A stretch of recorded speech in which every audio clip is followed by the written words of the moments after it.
let's say you're gonna sign a client, you know them, right? But like before even engage, like how do you engage the conversation? It's like how do you see if intent is there? Well, one, get them to engage with you. Sales is like a seduction. Let's say they're It's like, engaged. If they're talking mhm, to you, hey, how you doing, Caleb? Yeah, I'm good. What's up?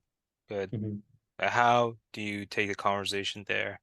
Do you do it subtly? Do it directly? How do you bring it back to what needs to be done for a sale? Hmm. Let me frame it better, I guess. Um, it's like, you know me, I have a business, right?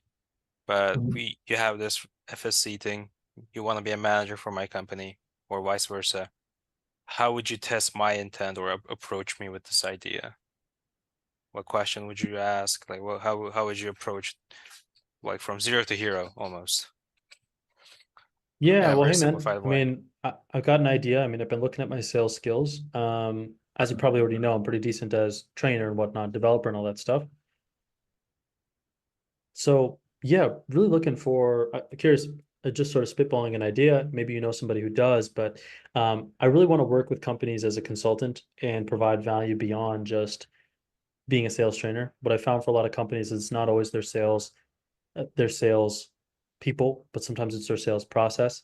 Like you know how sometimes lead volume will go up and down, productivity will stop, or sometimes when you have high lead volume, not all the leads will get called. Well, I mean, if there was a way for me to interface with a company, I'd love to kind of help a company solve those challenges without needing to necessarily be a full-time employee, but also get paired fairly with relation to how much value I provide. Pay me for the results that I produce, not necessarily just for my time. Do you know anybody who might be interested? Hmm, interesting. There's two things that people will buy on. One is the alignment and the understanding of the problems to the point where you develop a deep rapport with them around the problems. I feel like this person understands my problems better than anybody else. So like you come look at them with me. Let's try to solve these together because you understand me and how I think. The other one is the alignment of specific outcomes, which is okay, what was your target? What do you want to get to? Or do you even know how to set good targets? Well, let's look at tell me your stats. Okay, this is a good target because that's backed up by number, by math. Hmm.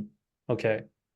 So some people buy off the emotion of this person understands me better than anybody else and they seem intelligent and I trust them. Let's do business. Other people buy off the logic of I need a clean and concise cut outcome. And that's where you sell them the other way, which is find specific outcomes or problems you can solve and have a clean plan of approach and pretty much leave them with the choice of, okay, that's the solution. Do you want to do it? You can do it by yourself. You can do it with me. What would you prefer? And Hmm. most of the time, people who really value themselves will have you do it.